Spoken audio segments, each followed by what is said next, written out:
evening po sa inyong lahat. Good evening. Good evening guys. Punta po ngayon ako sa San Antonio de Padua para sa number 6 formation namin as devotees ni Saint Anthony de Padua. Okay guys, samahan niyo ako.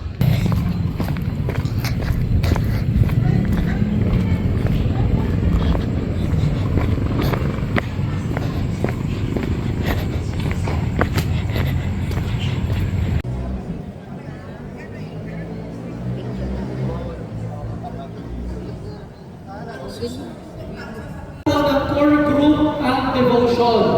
Hindi lang kaya ni Anthony yung mag-isa. Kailangan po namin ng tulong ninyo. Kaya magkakaroon ng representative. Bakit po? Ang next natin pag-uusapan ay paano natin ngayon gagawin na itong levels of the promotion and paano ba natin may improve pa? Baka mayroong mga suggestions. Pero ito po ay aking mga initial na suggestions. Napakit ko na po ito. Sa personal event, alam ko kailangan ng picturean niya. Sige, picturean ninyo. Ay, naka-Google Drive na send ko sa iyo. Every devotee must, number 1, have an image of St. Anthony when there's a statue or picture. Number 2, dapat lahat ng chaplet o nobinaryo. Meron kayo? Meron po. Okay, number 3, memorize the unfailing prayer. Kabisado ninyo? Very good. Number 4, foster the habit of joining the Tuesday and 13th of the month days of devotion. Kung kakayanin naman ko na schedule, pumunta tuwing 13th of the month at tuwing Martes. At panghuli, ito, wala ito doon sa presentation last time, dinagdag ko. Regularly write letters, petition and thanksgiving letters. Ibig sabihin, devotees. Ito po yung commitment natin. We will attend our monthly meeting every 13th of the month. Pero pala ako napansin, Anthony, next po tayong monthly meeting dyan po sa MPH. Kaya i-reserve na yan, every 13th of the month, meron tayong monthly meeting. Para meron tayong konting fellowship, katuwaan, at kung meron mga kailangan pagmitingan, ay ating mapag-uusapan. Number 2, participate in the bread offering and distribution. At ito po yung sisimulan natin sa ating pong gagawing nobinaryo. Number 3, regularly connect with our faith families. Kaya po ay recommend po magkaroon kayo ng GC sa inyong faith family. Para po meron prayer intention, announcements, kailangan po i-coordinate, meron kayo GC. Yan. Next po, help in the reproduction of devotional materials. Pag-uusapan natin to in the coming meetings dahil po, yun nga po na magpapaprint tayo ng stamp. Katawa nga ako na may mga discrepancy to po sa buhay from the first edition and the second edition. Anyway.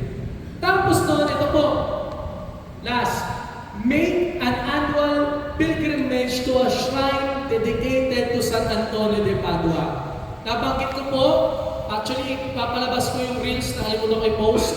Nakapunta na po ako sa Archdiocesan Shrine and Parish of St. Anthony of Padua.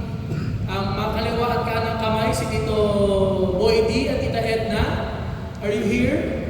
Napagod, akala ko napagod sa Zumba. Ayun, Tita Edna, si Tito Boy D. Moving this pa, ito po yung plano. Every bukluran must have an image of San Antonio. So it's either pagtutulong-tulungan nila para makabili or may isang imahe sila na papayarap nila na iikot. Number 2, magkakaroon po ng weekly bukluran prayer, yung ginagawa po natin dito. Magpipili po ng host family. Ideally kung saan po dito nagkakaroon ng bukluran prayer meeting. Usually diba, sa isang pamilya, sa bahay or may common area, may host family. At yung host family, yun yung mag-a-adapt ng image na Antonio. Pagdadasal sila ng unfailing prayer daily at yung novena chaplet every Tuesday. Okay? So, next. Devotional materials will also be given to the family. Bibigyan sila ng flyer, bibigyan sila ng comics, bibigyan sila ng estampina. Tapos po noon, nabanggit ko na to, to sustain our propagation, may envelope din po na ibibigay. Kung ano man ang maibigay ng pamilya, ating tatanggapin. 20, 50, 100, walang problema yun, salamat sa Diyos.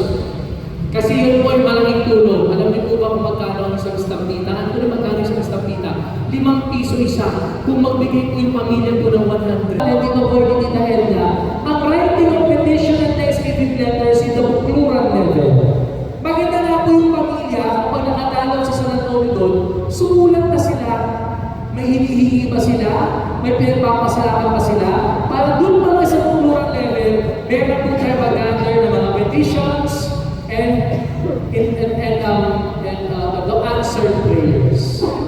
Tito Boy, Tita Edna, don't worry.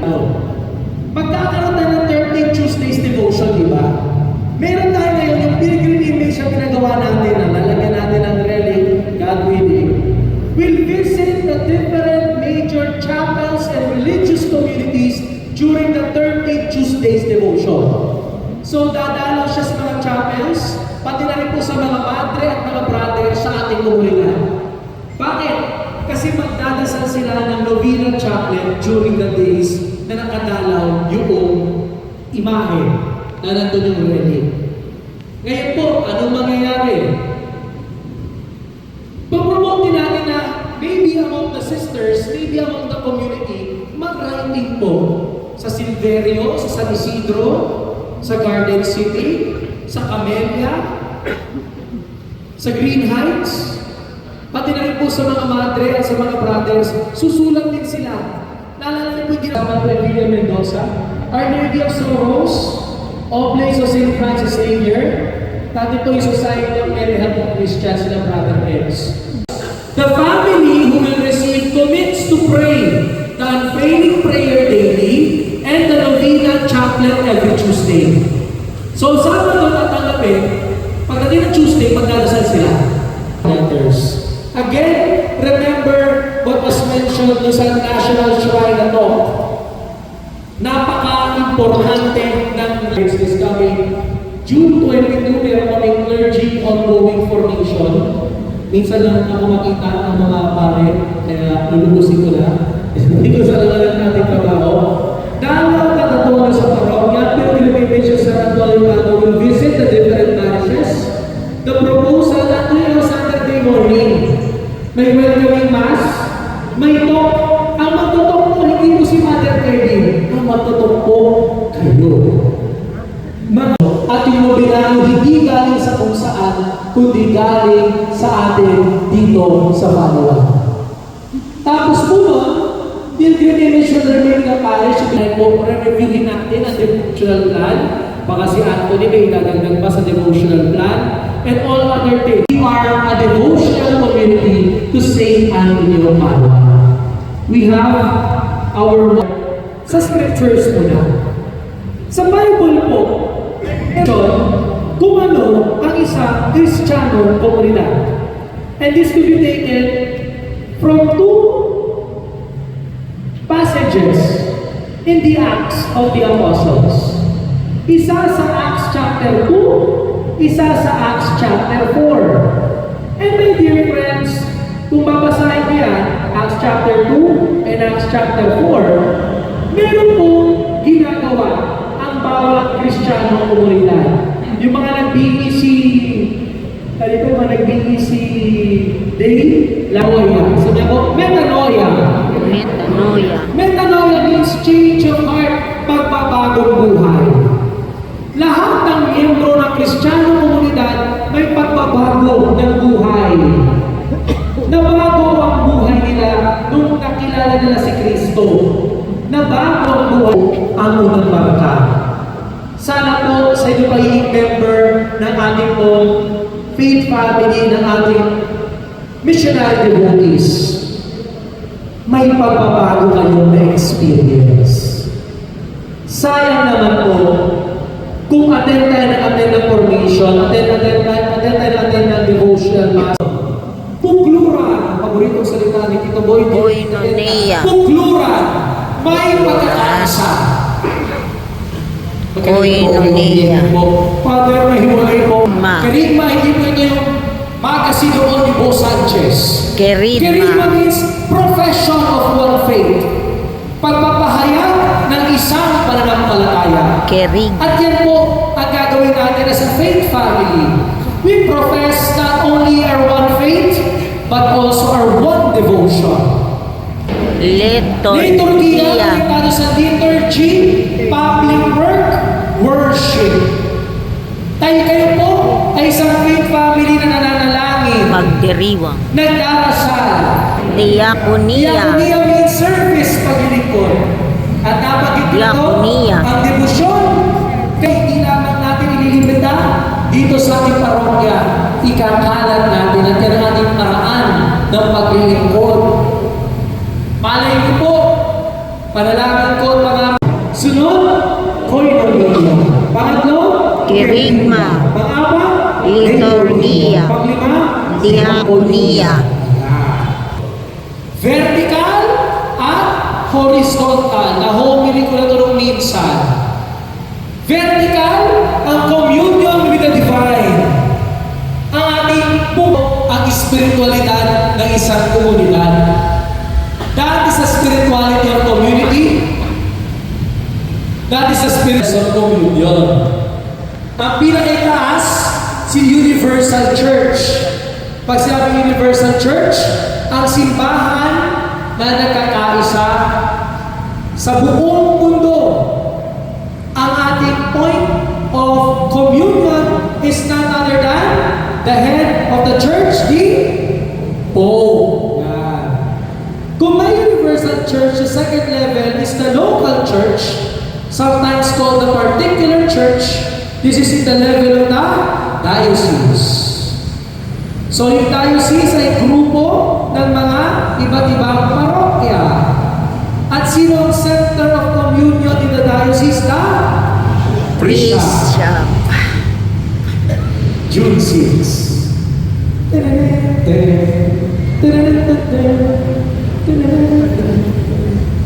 Final countdown. So, 75 na siya. Okay. Next, the level is the parish community. Ang parish community, samahan ng iba't iba mga pamayanan. Sino ang center of unity? The parish priest. Pero, meron pang iba pang level. BEC, Basic Ecclesial Community. Meron din pagkakaisa ang mga kapitbahay.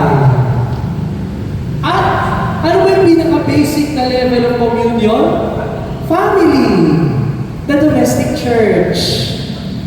Anong tinuturo ko dito mga kapatid? Ang pagkakaisa ko ay napakalaking gawain. Nagsisimula sa pamilya, nasa kapitbahayan, nasa parokya, nasa diocese, nasa buong simbahan. At ito, vertical at horizontal na to, sinasabuhay dito sa mga iba't ibang level na ito. Ano ngayon? Magkakaisa lang kami? Hindi. Kaya tayo nagkakaisa kasi we participate in the mission of Christ. Ano nga ba ang misyon ni Jesus? Mga katekista, ano yung misyon ni Jesus? Tatlo yan. Go! Priest and King. Naku po, huwag mo kakalimutan to kasi po, ito ay misyon natin, binigay sa atin ng tayo'y binibyagan. Nung binibyagan po tayo, binigyan na tayo ng misyon. Yung dinagyan tayo ng Christmas sa ulo, nakikisa tayo sa misyon ni Kristo. Lalo na sa pamayanan. Una, sa pamayanan, paano tayo maging prophet? We announce the good news and denounce evil. Sa pamayanan, pinapahayag ang mabuting balita at inaayawan natin ang kasamaan. Yan ang homily ko kanina sa mga nagsimba, di ba? We have to say no to evil. And that is part of our being a citizen of the world and a citizen of heaven. On earth as it is in heaven. At yan ay gagawin natin bilang pamayanan. Ipapakilala ang mabuting balita, tatanggihan ang kasamaan. Priest, alam niyo po ba na kung kayo po'y bininyagan, no? You share in the priestly mission of Christ. Hindi man po'y katulad ng ordained priesthood na meron po ang inyong mga baglingkod. Pero kayo po ay mga pari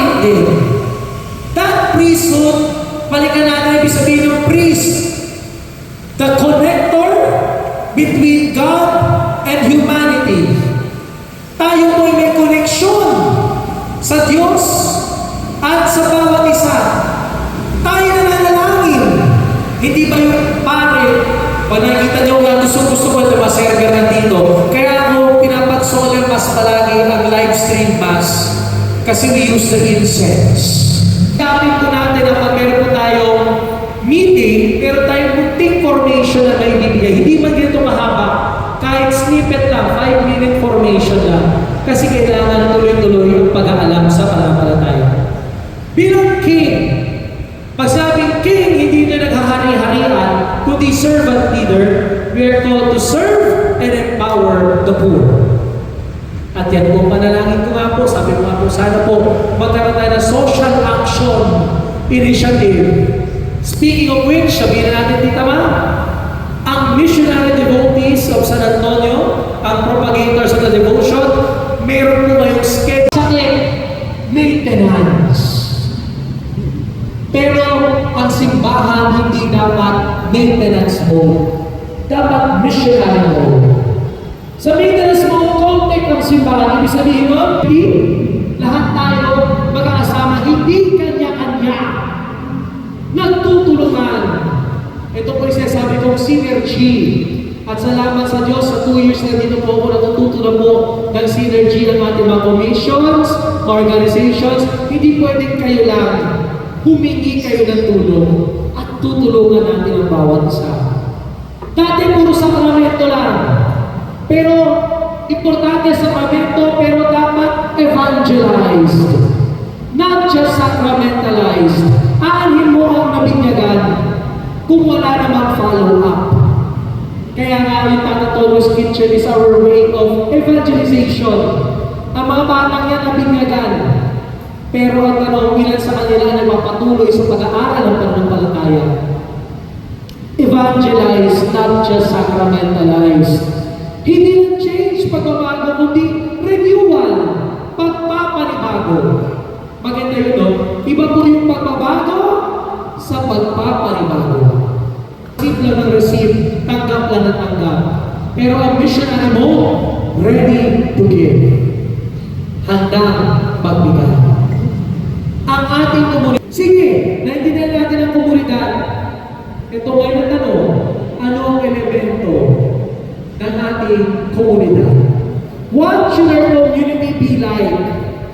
Nabanggit ko na kanina yung metanoia. Sige, tulagin kayo. Metanoia. Number 1, we are called to be a praying community. Pinapasal praying community. Kasi community, sumasaksi. Kasi picture ninyo, sabi nila.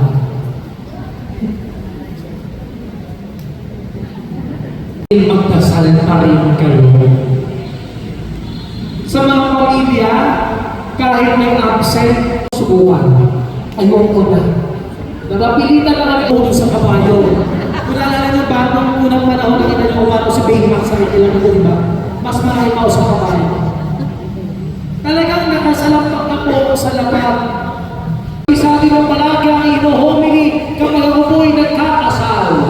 Sa kasal, meron kayong 3 ring na tatanggapin. Suffering. Pangatlong ring, caring. At pang-apat na ring, sharing. 4 na ring ng buhay may asawa. Bukod sa wedding ring, may suffering. Pero meron sharing at caring. Hindi mawawala ang suffering hanggang tayo'y nabubuhay pa. Ang buhay ng tao ay may suffering. Pangalawang noble truth, suffering is caused by desires and wants. Pag marami kang gusto, magdurusa ka. Pag konti ang gusto mo, konti rin ang pagdurusa. Pero pag suffering can be ended by what we call yung pang-apat na 8-fold path. Do everything right. Right relationship, right language, right thinking, right way of loving. I forgot the rest. Sharing, pagpapahakinan. At ito po, role model po kayo. Pag nalaman pa ng mga tao sa June 12, kay Jesus tao na tuwing authors of the devotion to be missionary devotees of St. Anthony of Padua. Good evening po sa inyo naman. Okay, ako sa tatanda. Yung band, may banda tayo. May konti tayong katuwaan, may konti tayong sayawan. And donors po sa ating pag-ayos ng adoration, bago ang aircon, kita mo na mga halaman, sana nabuhay pa yung mga